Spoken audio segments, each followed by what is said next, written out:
Baik, kita akan mulai Bapak Ibu dengan ucapan Bismillahirrahmanirrahim. Assalamualaikum warahmatullahi wabarakatuh. Bapak Ibu guru yang kami hormati, pertama-tama kita ucapkan terima kasih karena telah hadir di undangan kami dalam rangka pengimbasan pengembangan keterampilan numerasi peserta didik dalam konteks sains untuk guru SD angkatan yang ke-9. Bapak Ibu, rencana ini memang saya jadwalkan itu 2 hari, tapi mengingat kondisi yang tidak memungkinkan, maka rencananya berubah menjadi hari ini tapi dipulkan. Mudah-mudahan kita sehat, fit, dan bisa melaksanakan kegiatan ini. Kami sampaikan juga bahwa untuk hari ini Bapak Kepala Sekolah lagi berhalangan hadir. Beliau masih dalam acara pemakaman ibundanya di Tanah Toraja, maka beliau tidak bisa hadir pada kegiatan diseminasi hari ini. Ibu-ibu, nanti dalam kegiatan ini saya akan menyampaikan materi ini, kemudian nanti jika ada yang kurang pas, kurang jelas, nanti silakan Bapak Ibu bisa angkat tangan ada pada di link Zoom yang untuk yang online. Sementara yang offline ini sudah hadir pesertanya kurang lebih 5 peserta, dan yang lain di Zoom ini sudah tercatat 10 orang peserta. Bapak Ibu yang saya hormati, kegiatan diminasi ini tidak hanya saya saja, tetapi nanti akan ada kolaborasi dengan Ibu Sainar. Dan beliau juga di materi apa Bu? Materi tentang hot, pembuatan soal hot. Dan kalau Ibu Umi Rokaya juga, beliau juga akan bergabung juga nanti di materi yang lain. Untuk angkatan ke-9 ini ada 3 guru dari SD 011 yang mengikuti pelatihan di Damba ini. Jadi saya, Maulana Hatim, kemudian Bu Sainar dan Umi Rokaya. Nanti masing-masing beliau juga menyampaikan materi, tapi materinya yang berbeda. Nah, sekarang kebetulan kalau saya hari ini adalah tentang pengembangan numerasi. Ya, baik Bapak Ibu, saya langsung saja ke materi. Kita tidak akan berpanjang ini dalam. Dan nanti di dalam sesi ini Bapak Ibu ada juga tugas-tugas yang kita mintakan, kita tuntut. Salah satunya Bapak Ibu nanti akan mengisi daftar hadirnya secara online.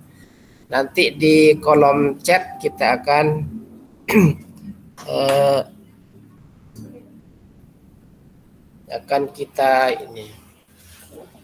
kita berikan linknya.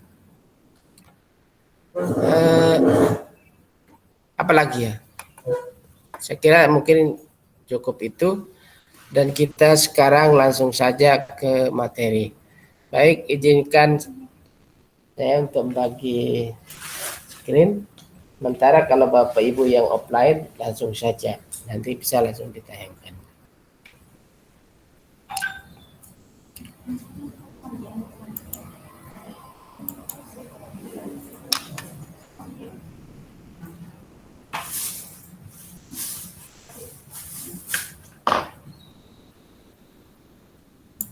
Bentar dulu.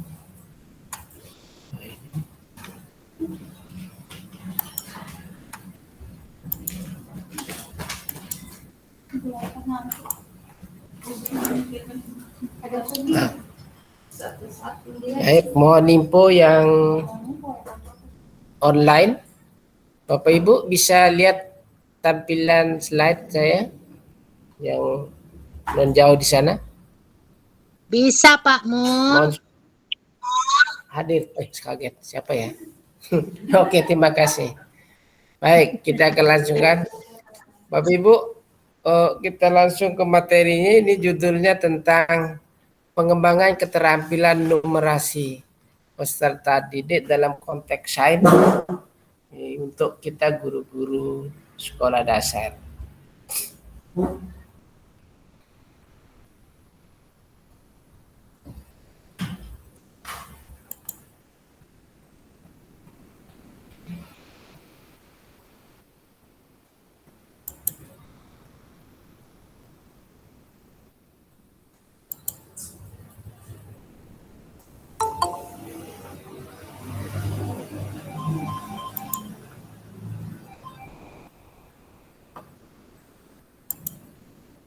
Baik.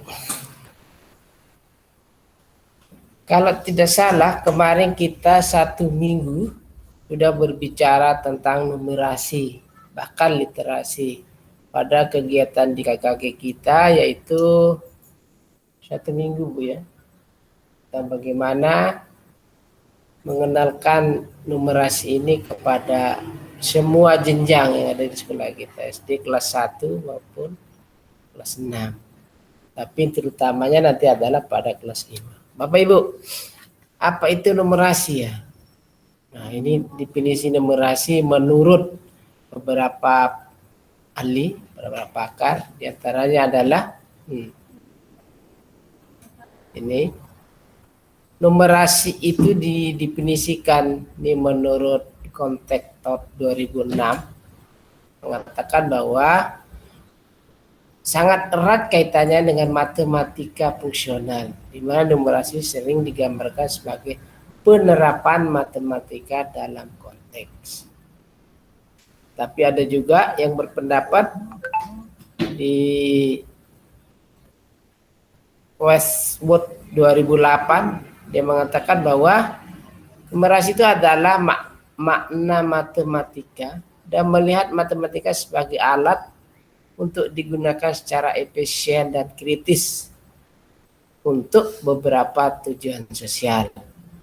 Ini dikutip pada 4 pendapat, bahkan yang pendapat yang 4 ini tentang literasi matematika adalah kapasitas individu untuk mengidentifikasi dan memahami peran matematika di dunia ya. Nanti kalau di akhirat nanti bertindak ya. Ditanya, berapa kilo sudah kamu habiskan? Masih juga matematika. Jadi artinya di kehidupan kita dunia ini juga masih matematik. Pun juga nanti kita setelah ada juga masih tetap ditanya berapanya itu. Apa yang paling penting? Baik, kita lanjut.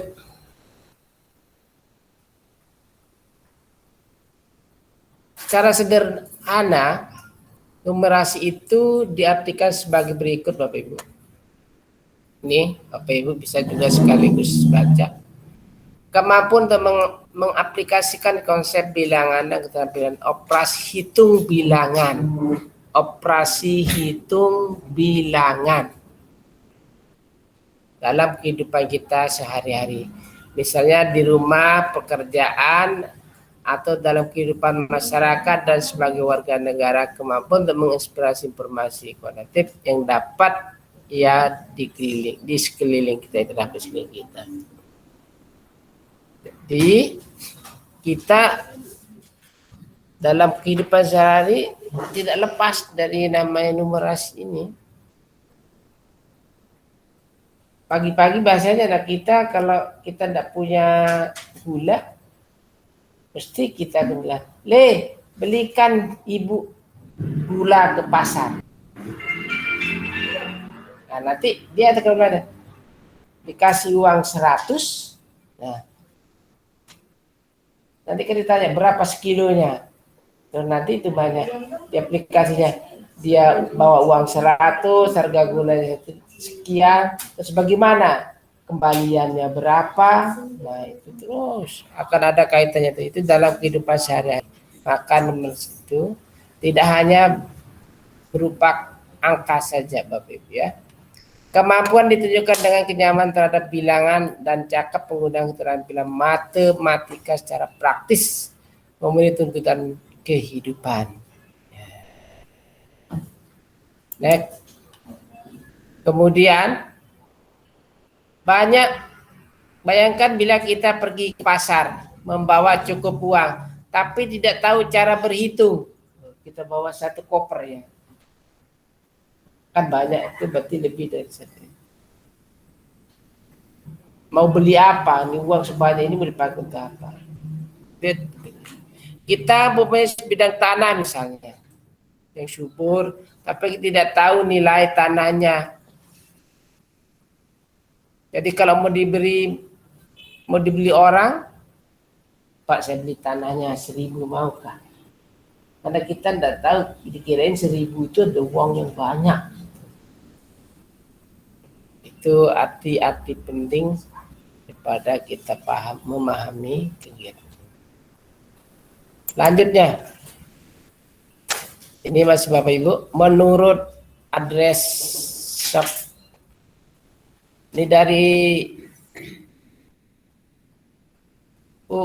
OECD. Apa ini ada kepanjangannya nih? Karena ini pakai biasanya Union Organization. Kemampuan numerasi yang baik menurut beliau adalah perlindungan terbaik terhadap angka, pengangguran, penghasilan yang rendah, dan kesehatan yang buruk. Tapi numerasi dibutuhkan dalam usaha aspek kehidupan baik di rumah, pekerjaan maupun di masyarakat. Kemampuan numerasi tidak hanya terdampak bagi individu, tapi juga terhadap masyarakat serta bangsa dan negara dan lain sebagainya. Untuk selanjutnya, hasil PISA. Apa PISA coba Bapak Ibu? Oh, PISA itu program internasional student assessment. Ini. Tahun 2018 bahwa peringkat PISA kita Indonesia tentang ini turun apabila dibandingkan hasil tahun PISA tahun 2015. Jadi setiap tahun kayaknya itu kita diukur kemampuan numerasi atau berhitung kita secara dunia, secara mendunia. Ini coba kita lihat dalam kategori literasi matematika Indonesia berada di peringkat ke-7 Bapak Ibu. Hore. 7. Tapi dari bawah. Kan kita jadi perhati kalau gitu. Siapa yang bertanggung jawab tentang ini kalau gitu? Pasti kita yang sekarang ada di bangku pendidik. Tapi kita bayangkan sekarang ini sudah 1,5 tahun kita tidak ketemu mereka.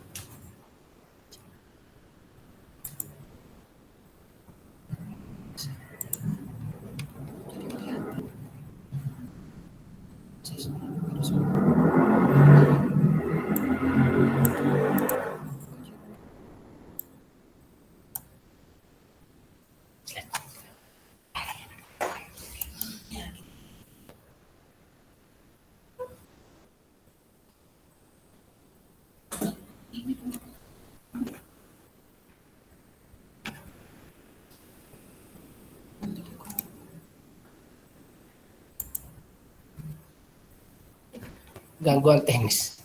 Baik, kita lanjut Bapak Ibu.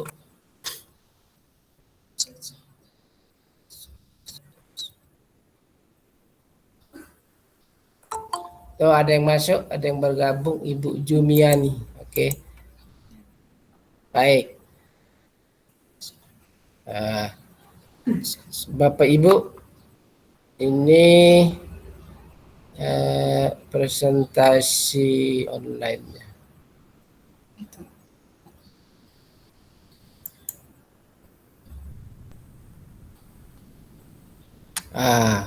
Kelihatan? Bapak Ibu, ini ada gangguan lagi.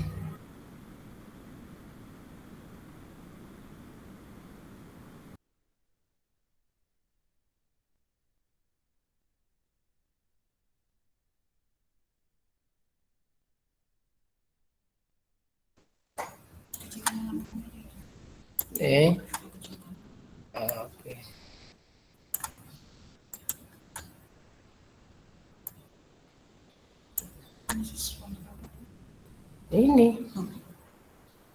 Ini saya.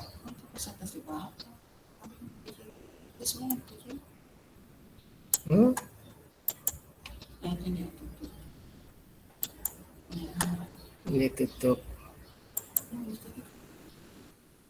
Ya, ini ke Word. Baik. Ya. Supaya kelihatan. Ya.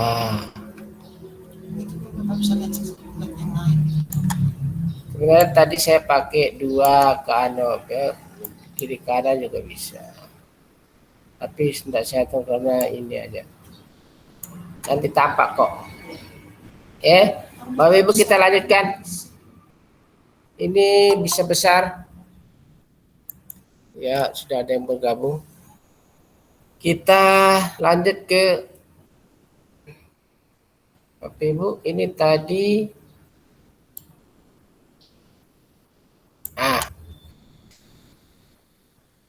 jadi kita berada di urutan ke-7. Bapak Ibu, tayangan slide saya di Bapak Ibu kelihatan besar apa kelihatan kecil apa kelihatan tidak ada?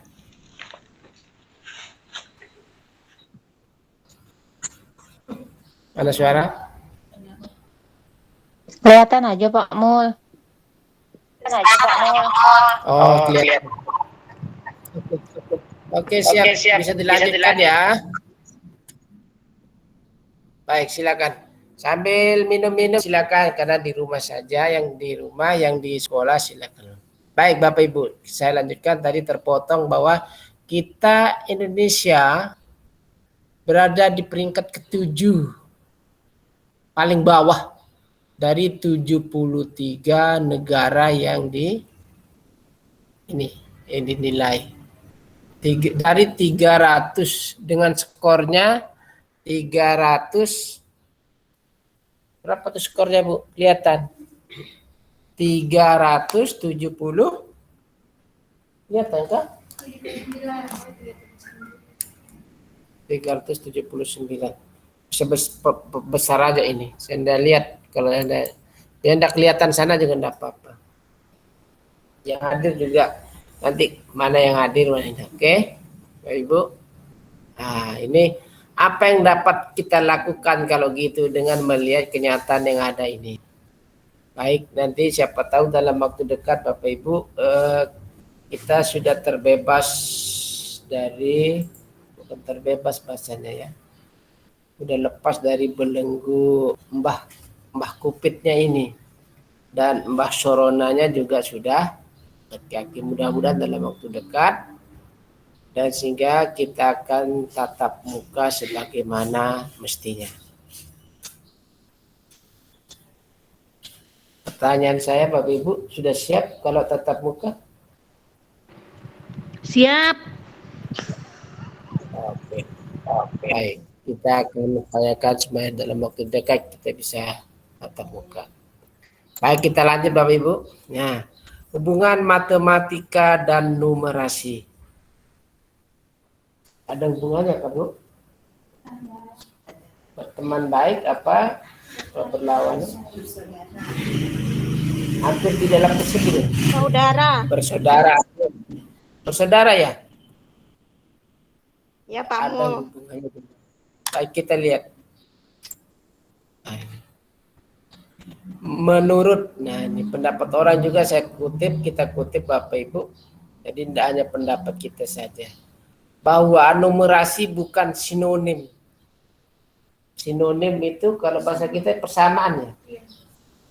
Bukan persamaan dari matematik sekolah, tetapi keduanya saling berhubungan. Hubungan apa dia? Nanti kita akan jelaskan ada hubungan apa mereka berdua. Semua numerasi terhubung dengan beberapa konsep matematika. Jadi matematika sekolah memiliki peran yang penting dalam mengembangkan kemampuan numerasi seseorang. Ini menurut pendapat ini orang, karena saya Ditya 1997. Jadi Bapak Ibu kalau melihat bukunya tentang Bapak ini bisa. Jadi kita simpulkan oleh ini, untuk menjadi numerit, kalau numerit itu apa? Orangnya, kembali ke orangnya. Numerasi itu adalah, ya, numeritnya itu adalah orang. Memiliki kemampuan numerasi. Seseorang harus menguasai pengetahuan matematika. Pengetahuan matematika ini tidak hanya konsep dan keterangan, tetapi juga strategi memecahkan masalah. Ini dia Bapak Ibu. Kita kembali dia ini. Problem solving. Ini yang perlu memang harus kita tanamkan ke anak-anak cucu kita ini. Pemecahan masalah ini. Jadi di awal digambarkan kalau dia ke pasar bawa uang itu, tidak masalahnya. Misalnya kalau sudah diperintahkan, akan seperti itu. Dan kemampuan untuk memperkirakan yang masuk akal. Oke. Ini juga pendapat yang ketiga mengatakan, Parsudi menyatakan bahwa untuk menjadi numerit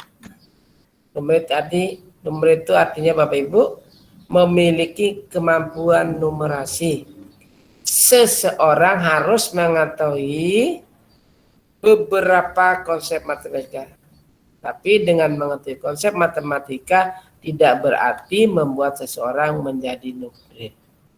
Jadi ada bedanya. Kalau kita yang ahli dengan yang tidak ahli lah bahasanya, ya. Tapi kalau orang yang ahli dalam matematika, maka itu boleh didapat julukan dia seorang numerit. Tapi kalau hanya bisa ngitungnya saja, belum bisa konsep yang lainnya tidak tahu, berarti kita berdekat pada seperti itu. Kita lanjut. Nah, ini dia. Karena numerasi adalah tentang penggunaan matematika untuk berperan di dunia, maka seseorang perlu menjadi numerit dalam berbagai konteks. Nah, ini menurut Stephen dalam tulisnya. Menurutnya apa dia bilang? Menurut Pak Stephen ini, agar berguna untuk peserta didik, numerasi harus dipelajari. Nah, kuncinya kalau menurut saya, jadi seseorang bisa atau mampu menerapkan matematika atau kita sebut dengan numerasi ini harus dipelajari dalam konteks semua bidang studi, tidak hanya dalam matematika saja. Nah, itu. Kemudian, kalau tidak salah, berarti benar Bapak Ibu ya. Kemarin kita udah bicara ini. Di konteks numerasi itu kita akan terbagi menjadi 4 ya. Dalam konteks kita, kalau di dalam penyusunan di soal seperti kalau kita buat kemarin, itu kita sebut dengan domainnya ya. Jadi bagian cakupan dari numerasi itu nih, yang pertama tentang bilangan, geometri dan pengukuran, aljabar, data dan ketidakpastian. Masih paham kan ini? Paling enggak sudah. Nanti kalau lupa nanti kita ingat-ingatkan lagi. Saya Pak yang belum paham. Alhamdulillah, berarti nanti bisa kita belajar lagi. Ya. Nanti kita belajar lagi. Bagaimana menyusunnya, bagaimana membuatnya, tapi konsep-konsep ini juga harus kita pahami. Baik, kita lanjutkan aja dulu. Nanti di akhir baru kita akan diskusikan. Aspek afektif dari numerasi. Nah, ini. Nih. Ada kita kenal dengan keyakinan, ada sikap, ada emosi. Menurut Gisbrook dan kawan-kawannya 2006 menyatakan bahwa yang berkursi pada kemampuan dan kemampuan seseorang untuk terlibat dalam penggunaan dan gigih dalam berpikir matematis dan belajar matematis dalam aktivitas dengan aspek numerasi.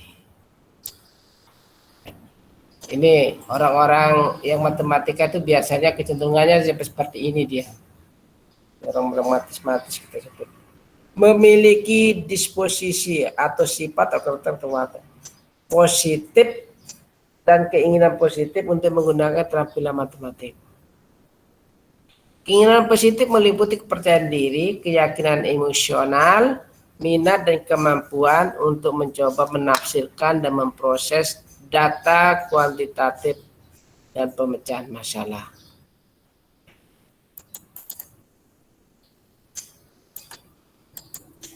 Nah, Bapak Ibu, bagaimana mengembangkan kemampuan numerasi peserta didik di sekolah? Kira-kira bagaimana Bapak Ibu ya? Ada yang punya pendapat? Bapak Ibu yang di non jauh sana, bagaimana? Mari kita lanjutkan. Nanti bagaimana cara mengembangkan numerasi peserta didik di sekolah? Cara-caranya itu nanti akan kita diskusikan di halaman berikutnya. Bapak Ibu nanti bisa tulis juga di chat. Oh begini caranya, begini caranya. Nah, baru nanti kita akan diskusikan.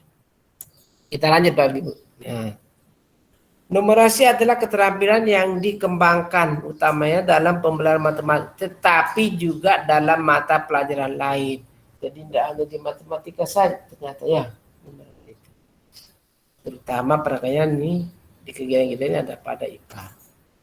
Bahwa numerasi bukan hanya satu di antara banyak mata pelajaran, tetapi merupakan bagian integral dari semua mata pelajaran.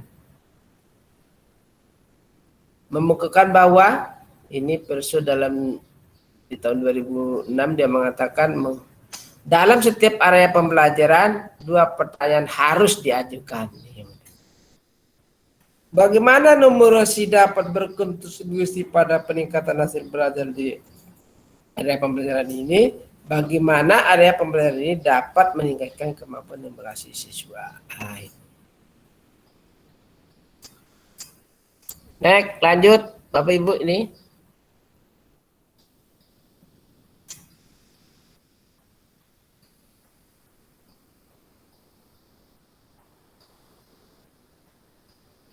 Pengetahuan matematika menerapkan dalam berbagai konteks tampaknya memberi siswa kepercayaan diri untuk mencoba membuat kesalahan dan mencoba lagi.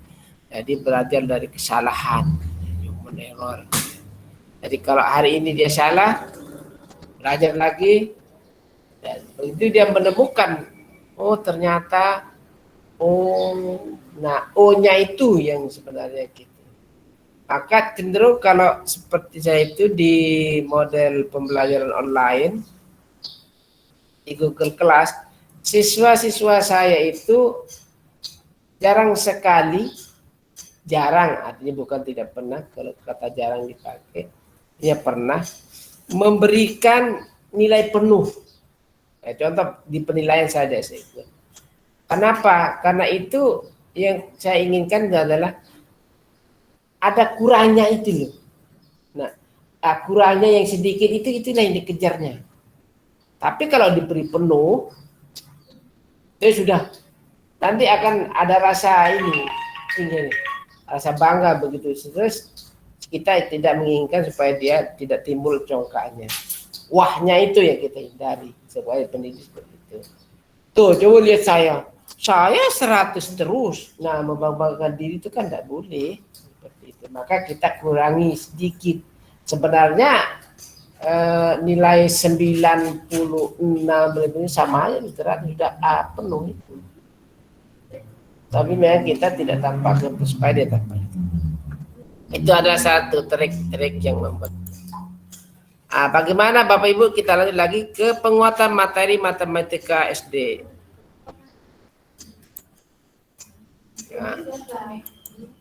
Nah, yang pertama kita akan ke bilangan cacah.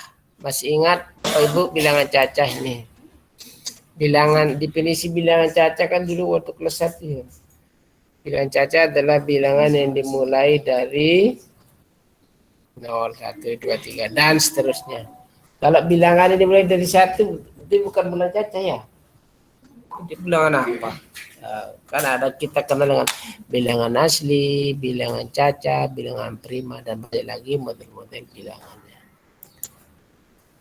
Bapak Ibu, definisi bilangan cacah nih.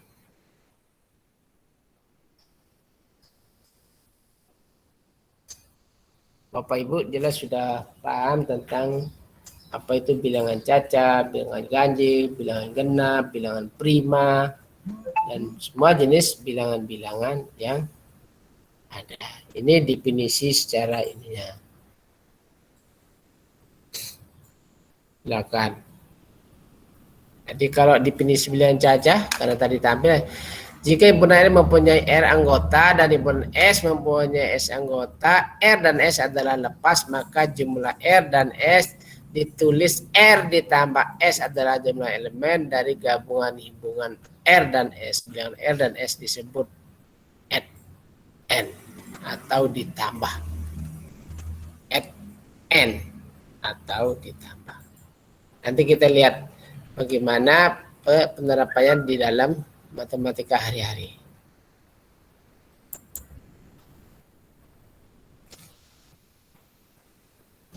Kemudian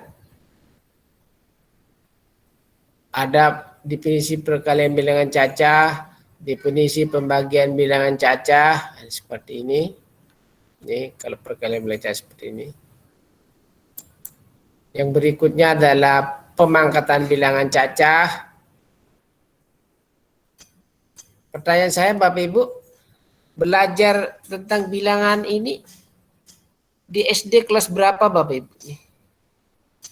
Adakah atau ini untuk pengetahuan bagi guru saja?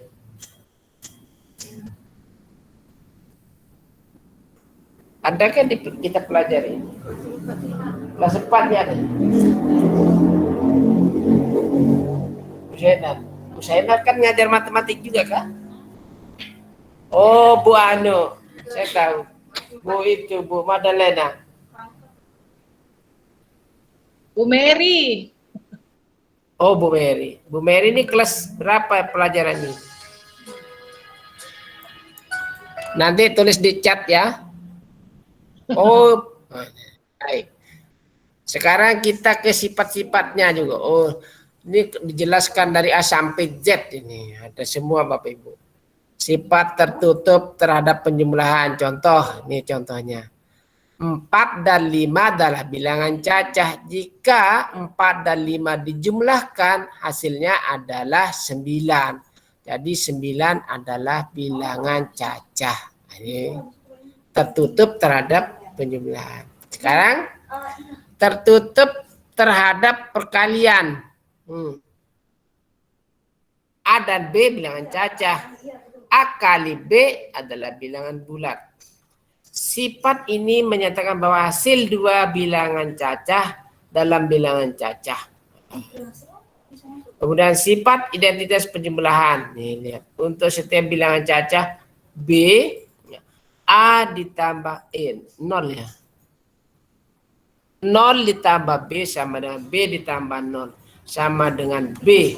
Dan 0 adalah identitas untuk penjumlahan. Ini masih kita berkaitan tentang penjumlahan Bapak Ibu. Kemudian operasinya juga, ini contoh-contohnya. Karena kalau kita guru SD kan mumpuni bahasa yang dipakai, mampu dia.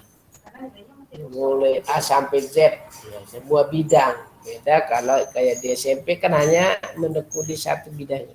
Kalau udah matematika terus dan seterusnya. Contoh dari urutan operasi bilangan Bapak Ibu, ini bisa kita lihat. 3 ditambah 4 kali 5 sama dengan 3 ditambah 20. 3 sama dengan 3 ditambah 20 sama dengan 3. Nah, sama ya artinya ini ya.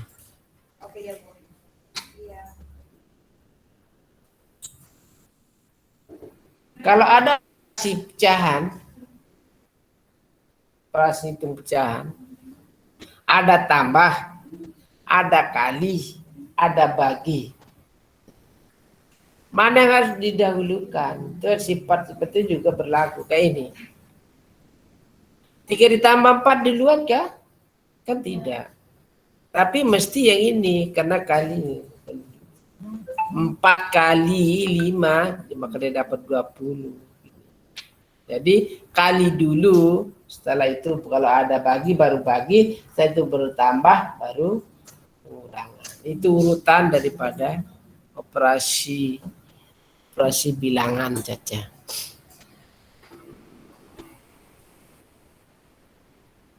Dan seterusnya. Baik, sekarang kita lanjut. Ada bilangan bulat ini. Ingat saya belajar bilangan bulat ini udah lama sekali ya. Sekarang baru ada tampil lagi dia. Wah, luar biasa. Penyegaran bagi kita. Nih, Bapak Ibu bilangan bulat. Apa itu bilangan bulat?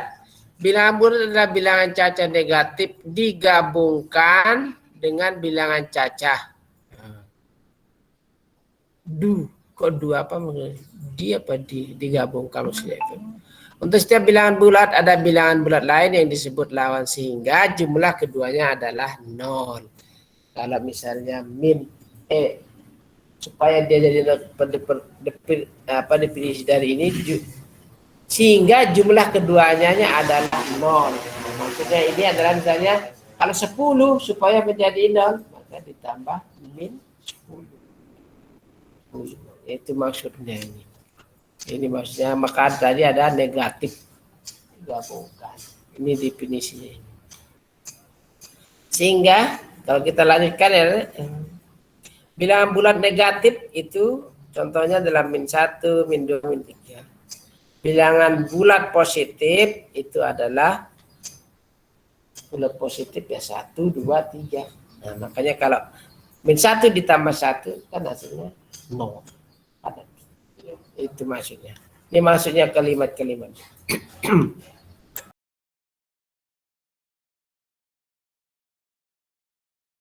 Oh ini juga ini bilangan bulat. Contoh suhu 10 derajat di bawah 0.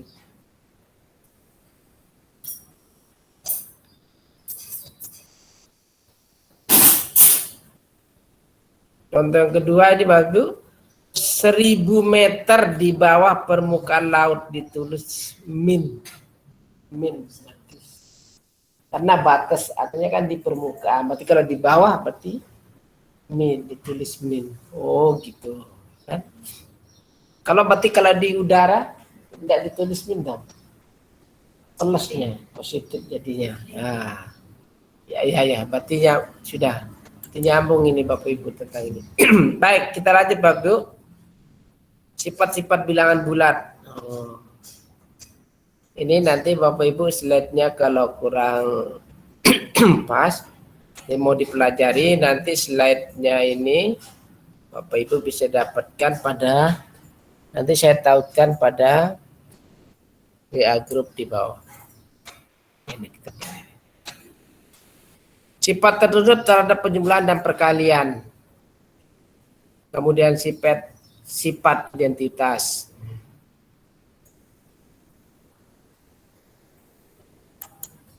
Selanjutnya, sifat-sifat bilangan bulat. Sifat komutatif, sifat asosiatif, sifat distributif. Nah, kayak apa contoh-contohnya? Nanti ini kita kan contoh-contoh dari sifat komutatif. Kita lanjutkan lagi. Geometri kita sudah sampai pada geometri dan pengukuran Bapak Ibu. Sistem dan satuan pengukuran. Satuan pengukuran adalah satuan yang dapat digunakan untuk mengukur sebuah sifat fisik. Sistem matrik dan sistem satuan internasional atau SI didasarkan pada meter dan digunakan di hampir semua negara. Pengukuran adalah membandingkan membandingkan sebuah satuan terhadap sebuah objek untuk menentukan banyak satuan.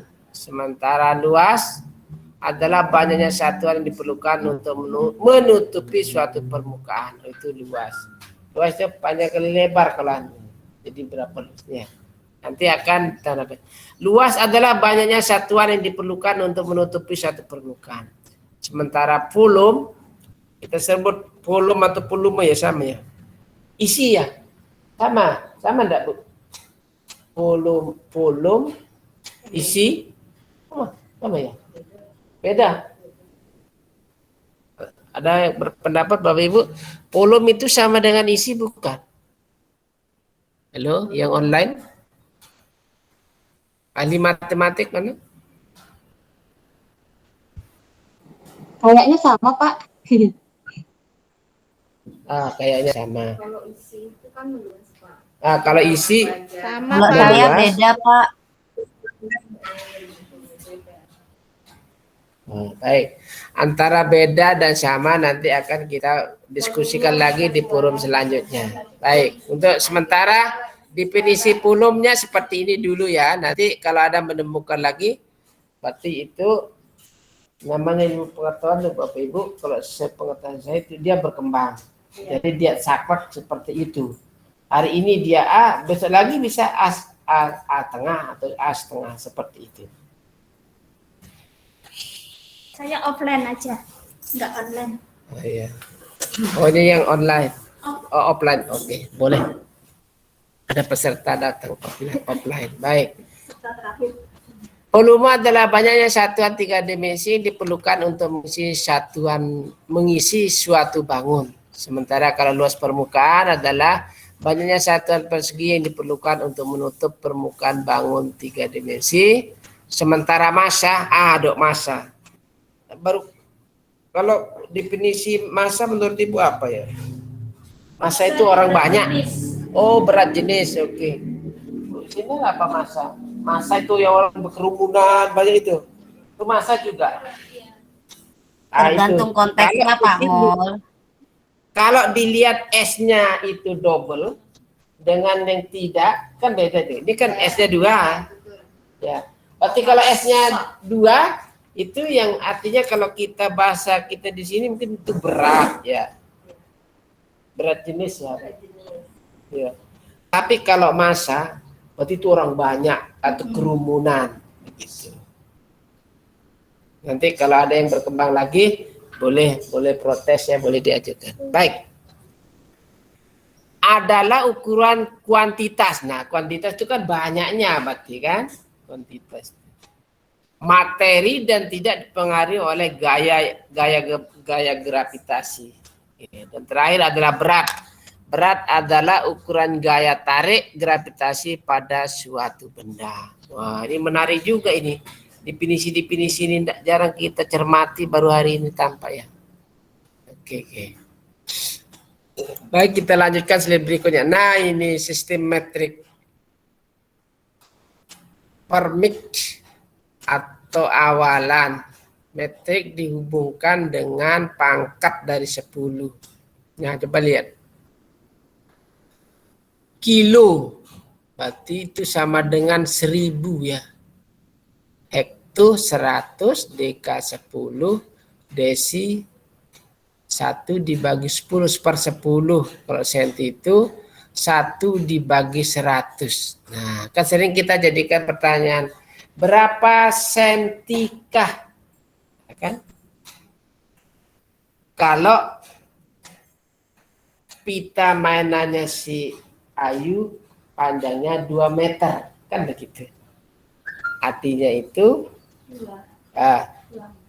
dia kan siswa kita itu harus tahu persis tuh bagaimana dia kedudukannya meter, bagaimana sentimeter, bagaimana milimeter dan seterusnya.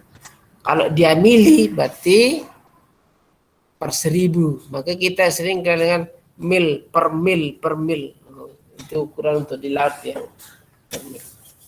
Mikro paling kecil lagi, mikro kecil sekali. 1 dibagi 1.000.000 ini ya. Oh. Jadi bisa dibayangkan Bapak Ibu, itu bakteri yang saat ini merajalela yang kita lihat itu. Jadi persekian itu kecilnya mungkin.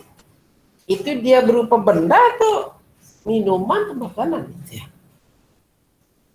Nggak bisa diprediksi ya. Ya, maksudnya besar yang kita kaitkan dengan ini ke depan. Saking kecilnya, maka untuk membantu kita memerlukan, kasihan ya ada yang mau izin, ayo silakan masuk. Ya, baik, kita lanjutkan lagi. Ini, jadi kita udah sampai di sini Bapak Ibu. Untuk selanjutnya,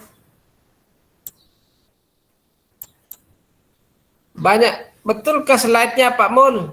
Insya Allah sedikit saja, ini ada kurang lebih 100 slide saja, jadi cukup sampai 2 hari 2 malam sebenarnya. Tapi nanti seberapa Pak Mul bisa bangun tenda aku di sini depan komputer nih. Waduh, sambil anu saja, sambil minum, sambil makan, sambil nanti kalau ditanya langsung bisa jawab begitu aja Bu. Yang santai saja. Kalau bawa laptop, kalau laptop enggak bisa, tapi kalau bawa HP bisa ke kamar mandi di kantongin ya, di online masih bisa itu pakai headset. Baik, kita lanjut satuan panjang. Pak.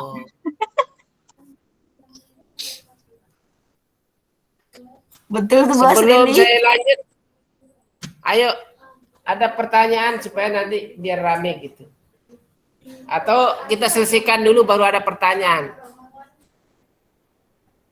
Ya, ini satuan panjang terus satuan luas. Ini contohnya. Jadi sebenarnya kita ini belajar matematika dasar Bapak Ibu. Bagus sekali ini. Kalau lama kita dulu waktu di SPG tidak dapat ilmu yang ini. Sekarang baru kita dapat. Ini dia Bapak Ibu. Satuan volum. Jadi satuan volum itu menggunakan kilo ya. Iya Ibu. Oh, gimana Bu? Kalau satuan volum itu satuannya kilo ya? Oh, liter Pak Mul. Ya itu maksud saya. Jadi kalau saya bilang liter mungkin udah deal. Tapi kalau ada yang sekelip berarti masih konsentrasinya ini luar biasa. Kilo Masih itu satuan pagi ini. Kilo itu satuan berat. Oh iya. Oh, ada lagi pakar matematikanya Bu Tri ini luar biasa. Saya kira masih tidur dia di hutan. Ini sambil Iya, tidur di sini nih. Masih di kebun ya?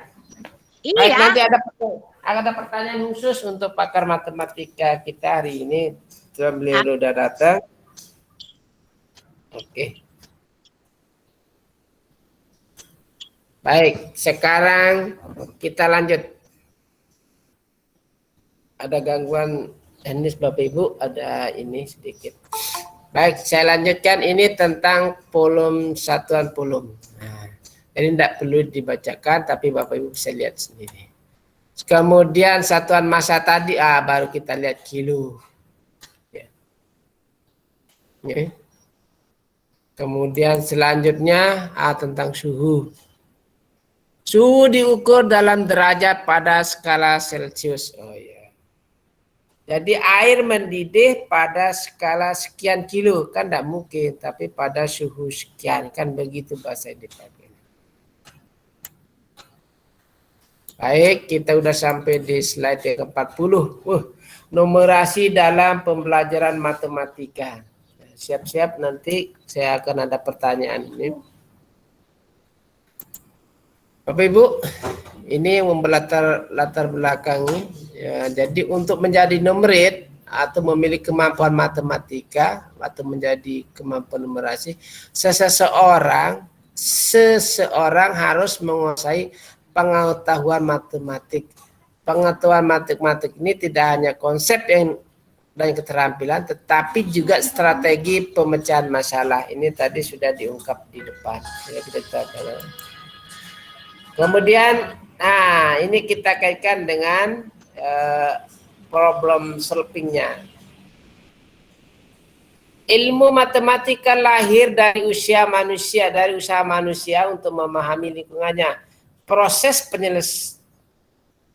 menyelesaikan masalah di lingkungan mengarahkan kepada penemuan atau patah-patah maktekia yang pada gilirannya memungkinkan orang untuk memecahkan masalah tersebut.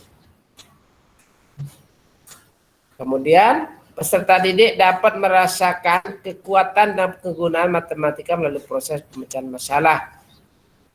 Problem solving, pemecahan masalah kalau bahasa kita ya, memungkinkan peserta didik untuk mengembangkan pemahaman dan menjelaskan proses yang digunakan untuk sampai pada solusi, bahkan mengingat dan menerapkan serangkaian prosedur. Melalui pemecahan masalah atau problem solving, peserta didik mengembangkan pemahaman yang lebih dalam tentang konsep matematika, menjadi lebih terlibat dalam menghargai relevansi dan penggunaan matematika. Ini Zhu dan Zhang 2016. Lanjut. Manfaat problem solving. Nah, ini yang lagi didengung-dengungkan Bapak Ibu. Benar, model pembelajaran ini udah lama sebenarnya. Tapi kita saja yang baru mendengarnya. Mungkin juga bahkan kita sering menggunakannya tiap hari. Tapi kita tidak sadar. Oh, ini namanya problem solving. Iya, pemecahan masalah itu ada juga. Bapak Ibu, problem solving dalam matematika itu mendukung pengembangan. Ini yang didukungnya ada 4. Kemampuan untuk berpikir kritis dan logis. Kemampuan untuk menyusun dan mengatur. Kemampuan mengolah informasi. Terampil untuk memecahkan masalah yang membantu mereka untuk menyelidiki dan memahami dunia. Oh, ini. Berikutnya. Apa yang dimaksud dengan problem solving? Oh, apa yang dimaksud dengan problem? Apa yang dimaksud dengan masalah? Bapak Ibu, masalah itu apa? Sesuatu yang harus dipecahkan. Sesuatu yang harus dipecahkan. Selesaikan, dicari solusinya. Dijadikan solusinya, dipecahkan masalah, diselesaikan masalahnya. Itu masalah ya? Kenapa timbul masalah? Kok ada masalah? Kenapa tidak lempeng-lempeng saja? Kenapa harus ada masalah? Ya karena hidup Pak, jadi banyak masalah. Kalau nggak hidup nggak ada masalah Pak. Oh, jadi kalau udah hidup udah ada, karena kita hidup ada masalah gitu maksudnya? Enggak, contohnya Pak, kalau ya. Dia membuat suatu penelitian, pasti ada suatu kesalahan. Nah, dia mengulangnya lagi, salahnya di mana. Nah, itu makanya biar kita bagaimanapun pasti masalah itu pasti ada, dan itu khususnya kita kan harus mencari solusinya seperti apa gitu, masalah kita apa gitu.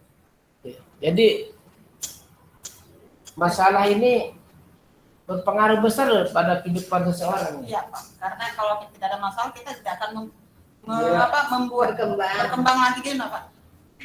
Adanya pelatihan. Nah sekarang kalau begitu, mending ada masalah atau tidak ada masalah? Jadi nggak ada masalah. Berarti jadi nanti tidak berkembang dong kalau kita logiskan itu. Saya mau berkembang tanpa masalah Pak.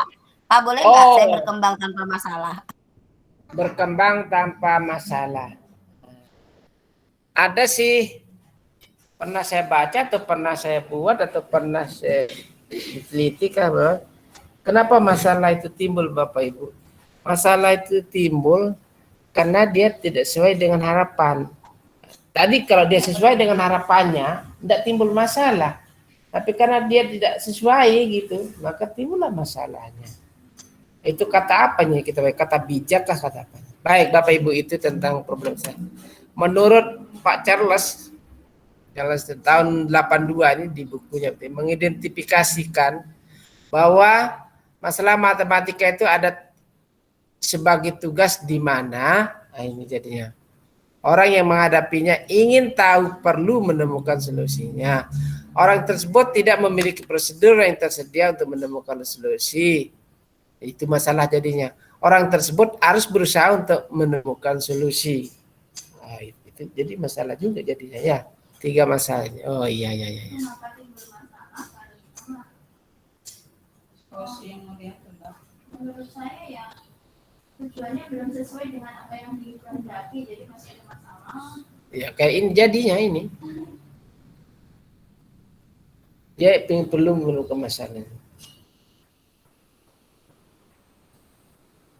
Iya. Selamat datang Bu Guru. Ya. Baik, kita lanjut Bapak Ibu. Sudah setengah perjalanan kita. Nah, tipe-tipe masalah. Yes, ternyata ada banyak macamnya masalah itu, Bu. Ada proses, ada translasi, ada aplikasi, ada teka-teki. Nah, gimana? Ini ada definisinya masing-masing nih mungkin. Ayo kita lanjut saja. Saya tidak akan tanyakan ini, nanti terlalu panjang. Ini masalah proses. Adalah tipe masalah matematik yang lebih memerlukan, tapi ini konteksnya ke matematik aja Bapak Ibu, kita tidak ke malah masalah yang lebih itu. Tapi kita skupkan lagi ke khusus masalah matematik.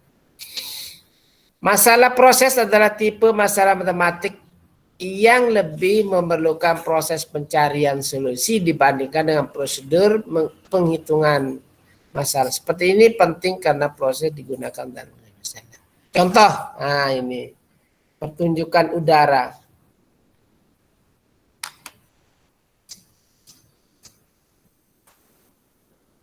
Pada sebuah penerjunan udara, 8 penerjun payung dilepaskan dari sebuah pesawat. Setiap penerjun payung terhubung ke penerjun payung lainnya dengan pita. Berarti bergandengan pita ya. Terpisah. Beberapa banyak potongan pita yang digunakan dalam aksi terjun payung tersebut. Nah, jadi itu masalah juga ya. Nah, jadi penyelesaiannya sini. Berdasarkan penyelesaian sebuah masalah adalah satu, menemukan sebuah cara di mana tidak ada cara yang diketahui begitu saja. Menemukan jalan keluar dari kesulitan.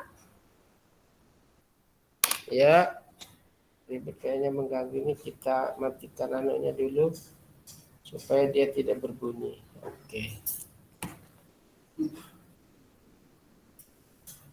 Nah, jadi ini dia jawabannya yang ada di ini Bapak.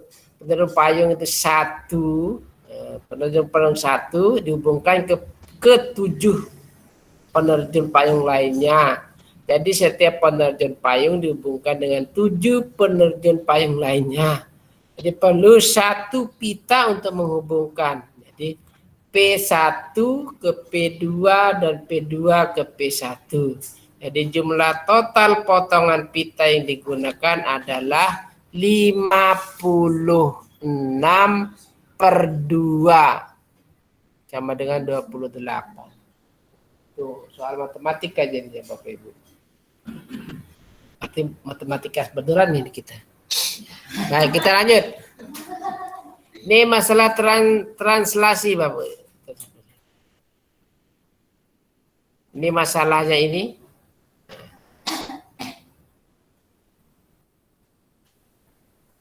Contoh masalah translasi.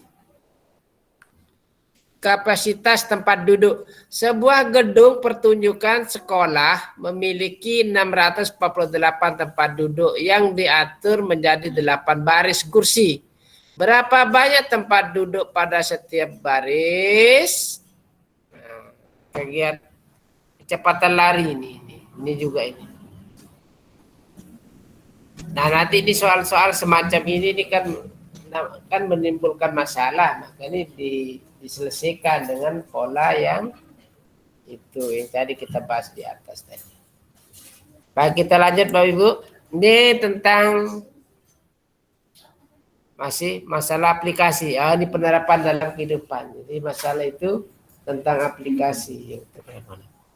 Perhatikan masalah aplikasi berikut. Apa yang berbeda dengan masalah translasi? Dengan yang di atas. Berapa yang harus dibayar sekolah untuk listrik yang digunakan dalam 1 tahun? Berapa rata-rata biaya listrik per bulannya?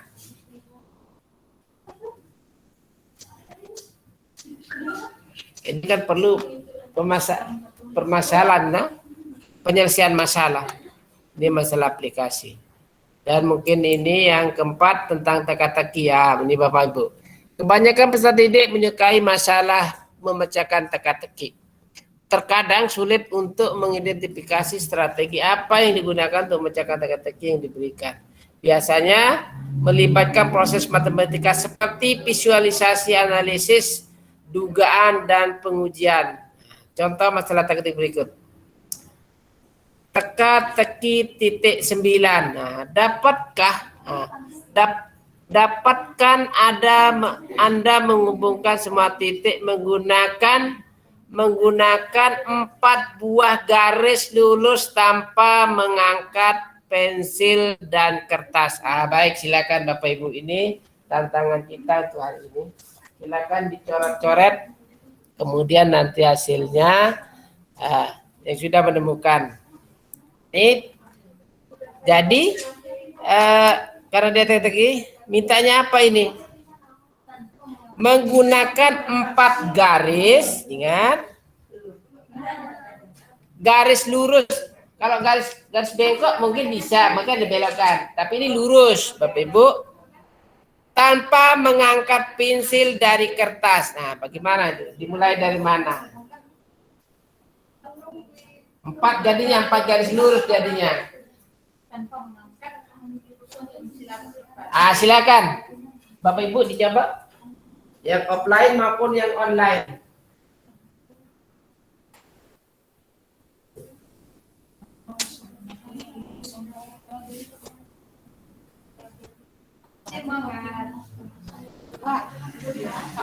Dapat. Berarti materi yang Bapak ambil itu semuanya kalau dimasukkan di PowerPoint. Itu tinggal nambah 1 aja lagi, Pak. Tidak boleh nambah, dia ketentuannya kan 4 kali. Pokoknya di sampingnya, tapi 1 garis lagi, tapi ya dikali aja lagi. Jadi 4. Tidak ada yang temukan? Materinya kalau yang disampaikan ini kan saya dikirimkan oleh Ibu dosen. Maksudnya Bapak semua modul yang ada itu.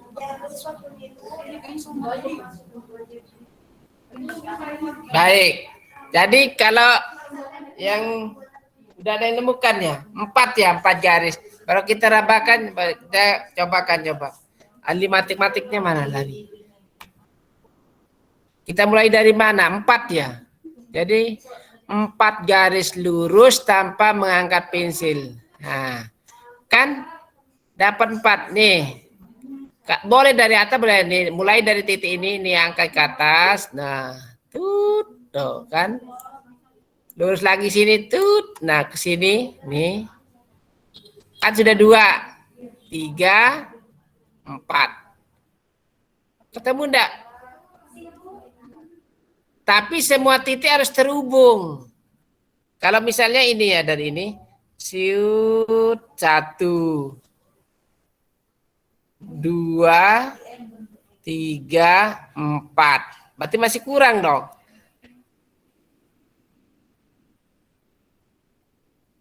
Nah, ini 4 ya. Ayo Bapak Ibu, temukan ini. Teka-teki ini. Ada 4 garis, ini harus dihubungkan. Jadi semua titiknya terhubung. Ini loh soalnya. Ini soal teka-teki ini. Coba aja, coba di pensil. Coba. Mana? Mulai dari mana? Ya di situ, coba di situ. Ayo, saya tunjukkan. Dari mana? Sini, Pak. Nih, ini 1. 2 ke sini. Sini. Yang kanan. Terus. Nih, sudah sampai sini. 4 lagi. Nih, 2. Naik lagi. 3. Tempuk sudah 4 buah garis sudah. Enggak ke.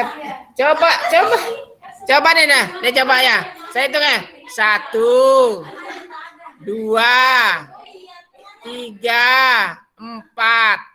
Kan sampai 4-nya belum sampai sini. Iya. Ayo dicoba di masing-masing kertasnya. Ayo. Asik ini, asik. Ayo asik. Tiga. Itu harus terputus, Pak. Nggak bisa nyambung. Loh, dia harus nyambung ini, menghubungkan semua titik. Jelas loh perintahnya. Menghubungkan semua titik lurus untuk mengangkat pensil. Jadi pensilnya tidak diangkat. Dan thread.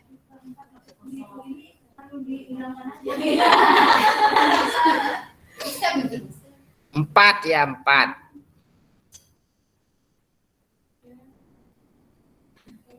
Persegi. Nah. Dapat ya? Halo?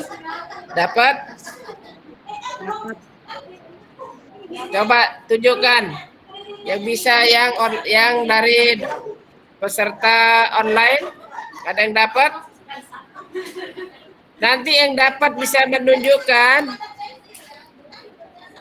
Nanti dapat hadiah loh. Oh, ini motivasinya tinggi nih. Persegi. Ya. Persegi. Jadi 4. Ya, jajar 4. Pokoknya namanya garis lurus itu lurus. Tapi ada 4 biji. Semua titiknya terhubung. Yang bagi yang sudah menemukan bisa screenshot tanonya gambarnya. Mana? Cepat. Satu kali muter kita hitung 1, 2, 3, 4. Lihat. Ini jelas salah. Karena ini dia belok. Bukan garis lurus. Lurus kan? Kan ada lurus semua, nggak ada beloknya. Nah ini Kan garis ini itu lurus juga. yang kecil ya. Iya. Oh, kan ada naiknya ini ya. Iya, Ini dia ambil pertama naik di sini, naik sini, terus lagi ke naik atas, ini ke bawah, bawah, terus ke sana, ini. ke sini, ke sini. Di sini. Oh ini si Ano udah bener ini. Mari coba lihat Bapak Ibu. Nih ya, di gambar slide Bapak Ibu sudah ada yang nemukan?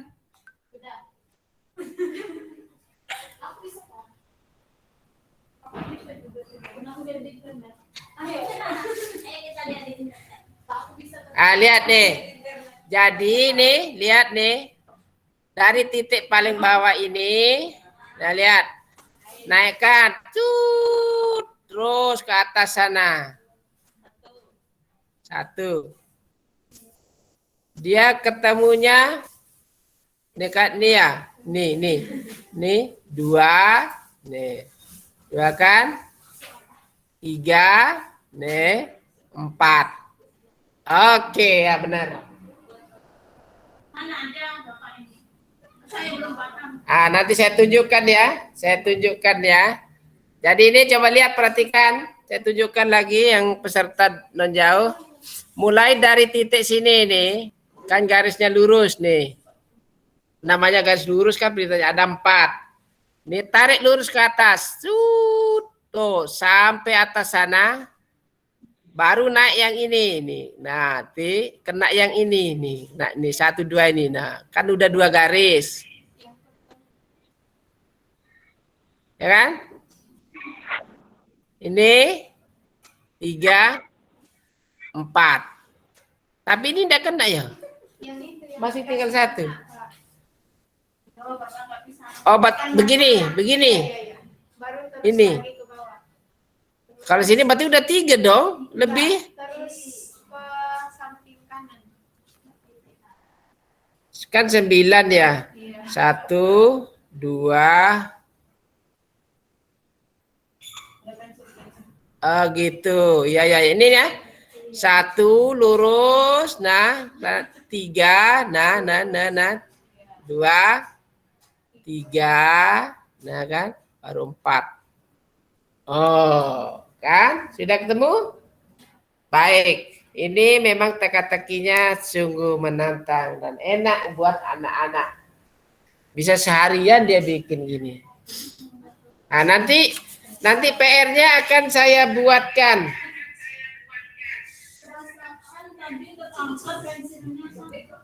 Tidak terangkat. Coba lihat.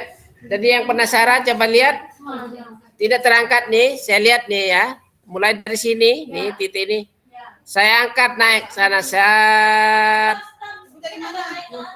Lah memang iya kan garis lurus. Lihat definisinya. Nih. Kena saya luruskan nih kena yang dua ini. Nah, nih. Sampai sini saya belokkan lagi ke sini kan udah lurus nih, dapat 3 dan terakhir dapat ini. Nah, sudah. Iya, garis lurus. Oke? Sudah kan sudah terdapat semua. Ini kan ini sudah ada. Sudah. Nih. Lewat titiknya. Harus lihat. Itu penasaran itu. Nah, ini. Baik. Itu jadi jawabannya. Tapi untuk PR-nya adalah gini. Perintahnya itu seperti ini Bapak Ibu. Saya akan tuliskan PR-nya. PR sama juga masih teka-teki ini, teka-teki. Seorang ayah pada saat hidupnya dia memberi wasiat, memberikan wasiat kepada anaknya yang laki-laki yang akan dia tinggalkan. Bunyi wasiatnya seperti ini.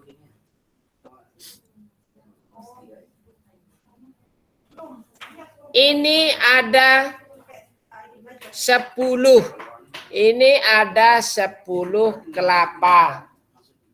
Silakan ditanam menjadi 5 baris. Masing-masing baris berisi 4 kelapa. Nah, begitu dia. Nah, bentar. Saya ini tugasnya, ini luar biasa ini. Terkait dengan teka-teki. Nanti saya tayangkan si teka-tekinya.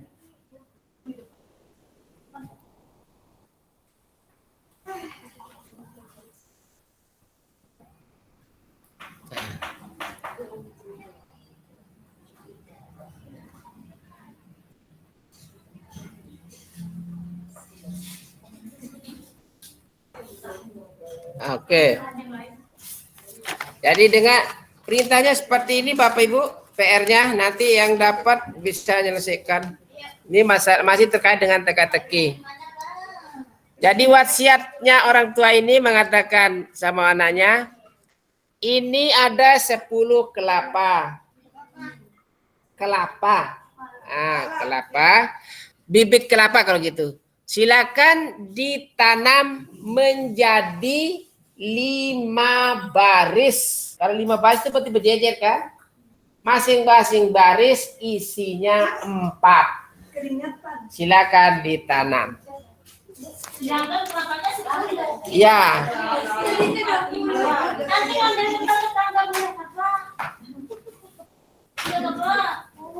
Boleh silakan, gimana caranya? Nanti kalau yang dapat menemukan teka-teki ini, maka hadiahnya dapat. Nah, jadi hadiah pesannya tadi 10 kelapa disuruh tanam berjejer atau berbaris, ya, masih menjadi 5 baris. Masing-masing baris isinya 4. Ya, masing-masing baris isinya 4. Oke, silakan itu PR-nya. Baik, kita akan lanjut Bapak Ibu. Nanti kalau yang menemukan itu silakan dikirim ke ini grup, nanti akan dapat hadiah. Nanti di akhir sesi akan kita jawab itu soal tadi. Baik, kita lanjut Bapak Ibu.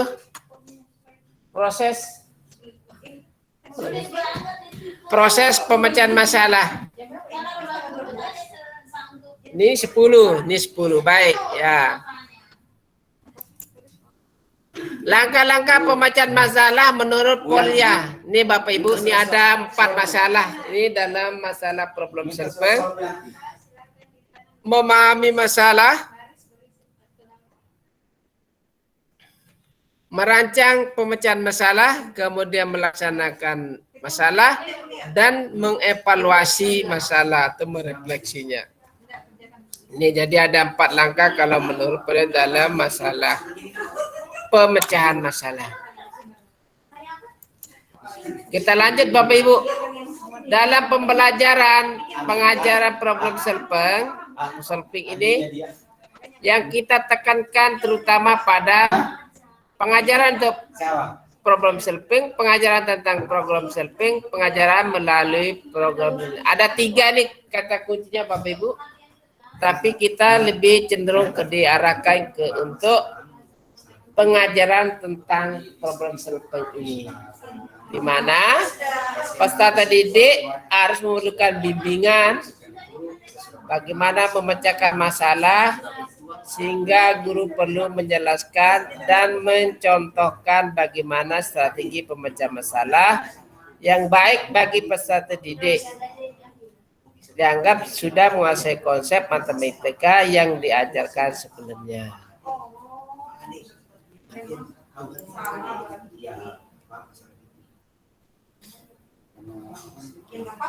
Baik, itu Bapak Ibu tentang problem solvingnya. Kita lanjut. Strategi pemecahan masalah. Ini.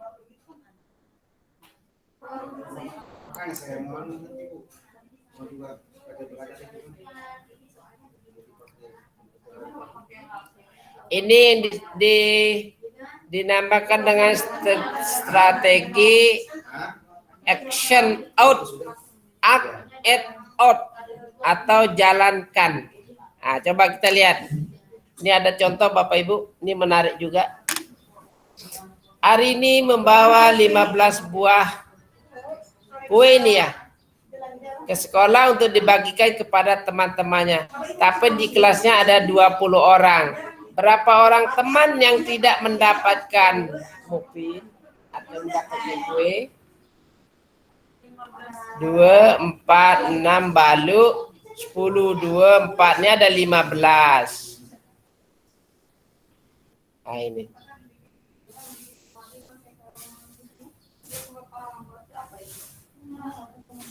Jadi yang tidak dapat seperti ini ya.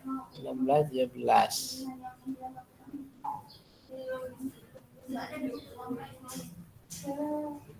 Jadi hanya 5 yang tidak dapat itu nomor nih.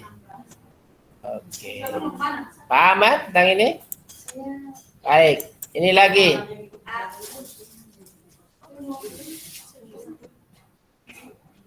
Strategi. Tebak dan periksa. Oke.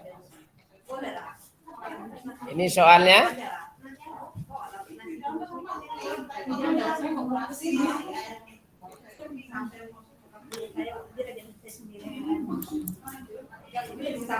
Ini selanjutnya tentang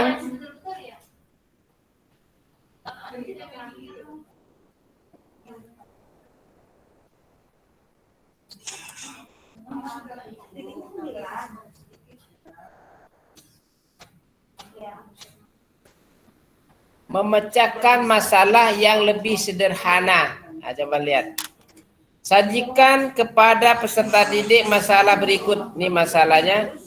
Cari jumlah bilangan asli dari 1 sampai 100.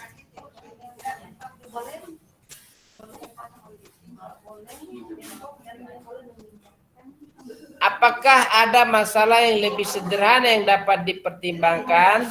Cari jumlah 10 bilangan asli yang pertama.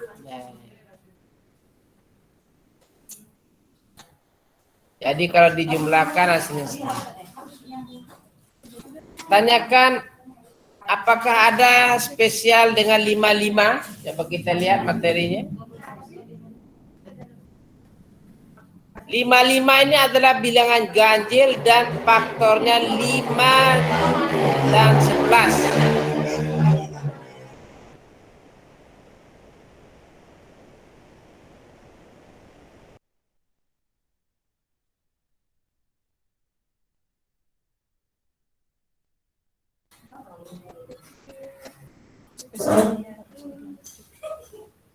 Spesial di mana kalian melihat 11 di soal ini, 1 ditambah 10 sama dengan 11.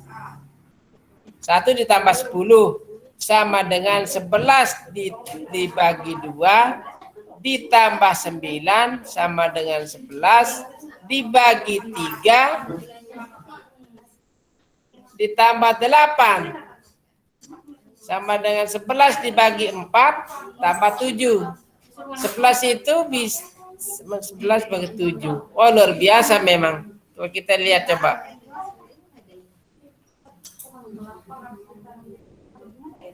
5 tambah 11. 4 dan 7 11. Oh, ini tambah. Ya. Istimewanya. Kerjakan dengan angka pertama dan angka terakhir. Angka keduanya, kedua dan terakhir dan seterusnya setiap pasangan bilangan jumlah 11. Dan ada 5 pasangan.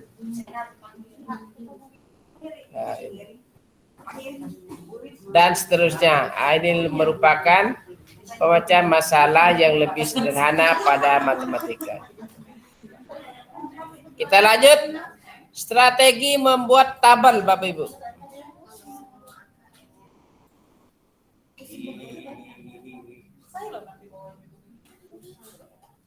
Kan ada tamu.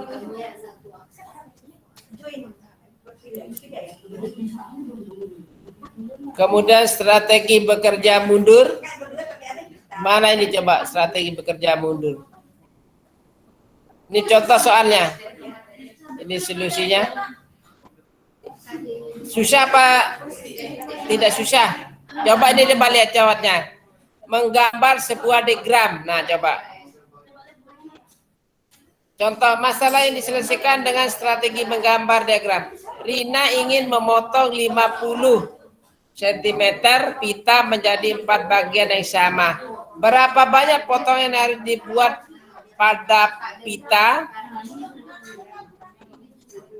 Dia sama panjang ya. Jadi 50 dilipat jadi 2. Jadi bagiannya 25, dilipat lagi 2, jadi hasilnya seperti ini.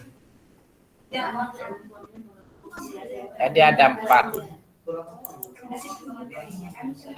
Ini yang mencari pola Bapak Ibu di pembelajaran ini keluar juga ya di ASN.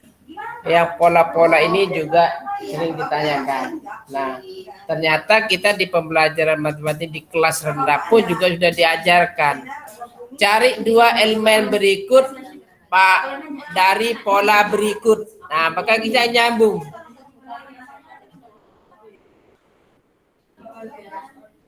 Satu, 3, 6. Nah, jadi polanya 1, 2, 3, 3. Berarti nanti berikutnya berarti 4 ya. Sana 4, 4, 4. Jadi berapa jadinya coba? Gambar yang keempatnya berapa titik jadinya? Ya kalau kita lihat di 1, sana 2, 2, 2 kan. Ini kalau kita lihat nanti kan 3 juga nih. 1, 2, 3, 1, 2, 3, 1, 2, 3. Berarti nanti dia akan 4 kan? Sana kan 1, 2, 3, 4, 1, 2, 3, 4, 1, 2, 3, 4. Ya berapa isinya dia? 12. Dan seterusnya? 12. Jadi gambar berikutnya ada 12 titik. Ini berpola loh. Pola berikutnya adalah. Nah nanti biasanya ditanyakan pola yang kedua atau pola yang kelima. Jadi itu paham. Ini sering juga dipakai untuk soal ujian yang berkelas. Ini kan kalau kita lihat kan 1, sekarang dia 2. Nah, 2, 2, 2. Oke, karena pola segitiga kan ini saya lihat ini 3, sana 3, sana juga 3, ini juga 3. Berarti nanti sini juga akan 4. Sana 4, 4. Terus nanti kalau yang 5 berapa titik jadinya? Oh. Nah, coba. Nah, nanti kan bisa dicoba-cobakan. Jadi masih.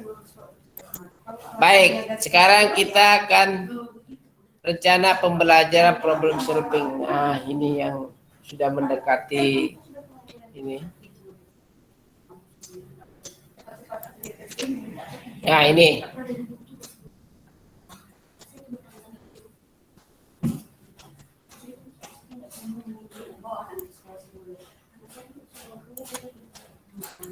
Baik, ada pertanyaan tentang ini?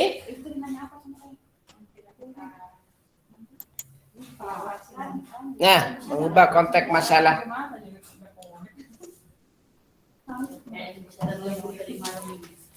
Dan kita kembali ke materi berikutnya. Numerasi dalam pembelajaran saya. Baik, sebelum kita lanjut ada pertanyaan? Bisa ada pertanyaan? Sementara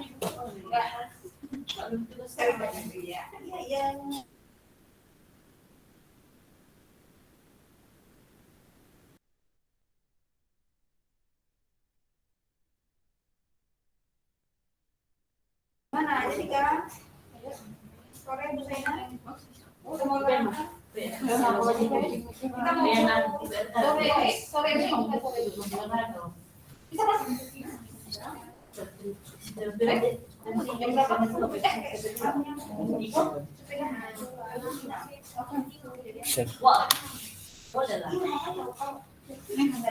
Ada pertanyaan Bapak Ibu? Kita akan lanjutkan.